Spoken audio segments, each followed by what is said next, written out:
సిద్దిపేట జిల్లా కేంద్రంలోని 2వ ఎడిషన్ ఆఫ్ మారథాన్ జూలై 28వ తేదీన నిర్వహిస్తున్నట్లుగా సిద్దిపేట రన్నర్స్ అసోసియేషన్ అధ్యక్షులు పాపిరెడ్డి తెలిపారు.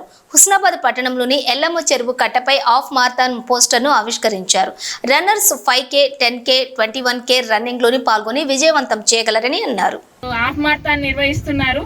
మరి అందులో భాగంగా కూడా మనందరము రన్నర్స్ అసోసియేషన్ తరఫున మన హుస్నాబాద్ నుంచి కూడా ఎక్కువ మంది పార్టిసిపేట్ అయ్యి మరి ఆ కార్యక్రమంలో మనం కూడా భాగస్వామ్యం అయితే మన ఆరోగ్యం బాగుంటుంది. కాబట్టి ప్రతి ఒక్కరూ కూడా దీన్ని రిజిస్ట్రేషన్ చేసుకోగలరని ఈ సందర్భంగా తెలియజేసుకుంటున్నానికి ఈ నెల 30 తారీఖు వరకు రిజిస్ట్రేషన్ చేసుకునే గడువు ఉన్నది.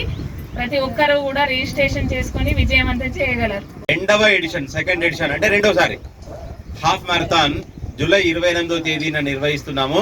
అందులో 5 కిలోమీటర్స్, 10 కిలోమీటర్స్ అండ్ 21. హుస్నాబాద్కి రన్నింగ్ గురించి చెప్పాల్సిన అవసరం లేదు. 5 ఏళ్ల కిందనే మీరు ప్రారంభించిండ్రు. అక్కడ కూడా నేనున్నాను. మొదటి ఈవెంట్ నుంచి మీ హుస్నాబాద్ రన్లో నేనే వెనుక ఉన్నాను. రఘుపతి రెడ్డి గారు చేస్తున్నాం. మీ హుస్నాబాద్ నుంచి ఎక్కువ సంఖ్యలో భాగస్వాములు కావాలని ఆహ్వానించడానికి మేము ఇక్కడికి రావడం జరిగింది. ఈ నెల 30వ తేదీ దాకా రిజిస్ట్రేషన్ చేసుకునేందుకు అవకాశం ఉంది. 5, 10 and 21.